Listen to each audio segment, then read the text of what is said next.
Hi everyone, welcome back on agile academy YouTube platform. आज का जो हमारा टॉपिक है वो नोटिस है। तो आइए हम दिखाते हैं कि नोटिस कैसे लिखा जाता है और नोटिस का क्या फॉर्मेट होता है। तो सबसे पहले हम बात करते हैं नोटिस। ठीक है, तो नोटिस क्या होता है? तो नोटिस को हिंदी में बोला जाता है सूचना। ठीक है, दैट मीन्स किसी को इन्फॉर्म देना।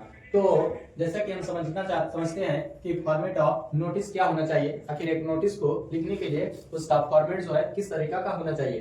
तो किसी भी प्रकार के जब आप नोटिस लिखते हैं तो सबसे पहले नेम ऑफ इंस्टीट्यूट लिखा जाता है। ठीक है, अगर नेम ऑफ इंस्टीट्यूट बोले तो आपका वह कॉलेज नेम हो सकता है या स्कूल नेम हो सकता है।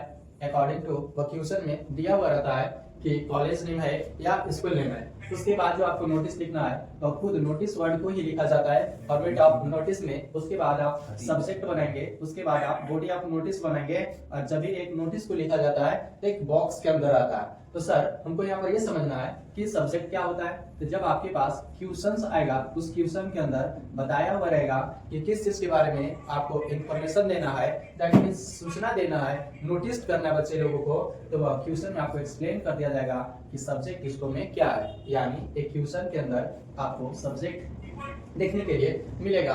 उसके बाद देखेंगे बॉडी ऑफ द नोटिस। ठीक है, यानी मेन पार्ट ऑफ नोटिस का क्या यूज करना है और अकॉर्डिंग टू आपको क्वेश्चन के अनुसार समझ में आएगा। और जब भी एक नोटिस को लिखे तो जब भी आप एक नोटिस कंप्लीट रूप से लिख लेते हैं तो उस नोटिस को आपको क्या कर देना है, बॉक्स के अंदर कर देना है। देखते हैं तो देखिएगा कि आपको एक नोटिस का फॉर्मेट हम बनाकर दिखाए हैं कि एक जब आप कॉपी में एग्जाम पेपर में, ठीक है, एग्जाम हॉल में अगर बैठ के अपनी कॉपी में लिखे तो नोटिस का फॉर्मेट जो है वह किस तरीका का होना चाहिए। तो देखते हैं कि सबसे पहले जो लिखा हुआ है मेरा यहाँ पर CSD इंटर कॉलेज जो लिखा हुआ है वह कैपिटल लेटर में लिखा हुआ है। यानी जब भी जो इंस्टीट्यूट नेम हो या कॉलेज नेम या स्कूल नेम उसे आपको कौन सा लेटर में लिखना है, कैपिटल लेटर में लिखना है। उसके बाद जो हमें लिखेंगे और नोटिस वर्ड को लिखना है और जो नोटिस वर्ड भी लिखेंगे और भी क्या होना चाहिए, कैपिटल लेटर में होना चाहिए। उसके बाद ये जब आप नेम ऑफ इंस्टीट्यूट लिखते हैं और एक नोटिस वर्ड को लिखते हैं तो उसके साथ में एक डेट को मेंशन किया जाता है और डेट आप देख पा रहे होंगे कि 21 नवंबर 2008। ठीक है, उससे कोई मतलब नहीं है। तो आपको जिस दिन भी एग्जाम हॉल में एग्जाम दे रहे हैं तो उसके उस दिन को, डेट को आपको क्या करना है, मेंशन करना है। तो उससे आपको ज्यादा नहीं सोचना है कि 2005 है, 2008 है, 2025 है। लेकिन जब भी डेट लिखे तो वह डेट जो है लिखने का तरीका आपको समझ में आना चाहिए। यानी जब भी हम डेट लिखेंगे तो कुछ इस तरह से लिखा जाता है। ये डेट आप इस तरह से लिखेंगे, ऐसे भी लिख सकते हैं, ऐसे भी लिख सकते हैं।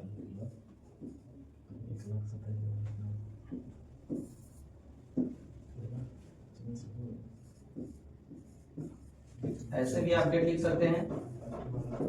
ये डेट जो है लिखने का वो करेक्ट मेथड है। लेकिन डेट को आप इस तरह से नहीं लिख सकते हैं, ये गलत है, ये भी गलत आपका डेट का तरीका है।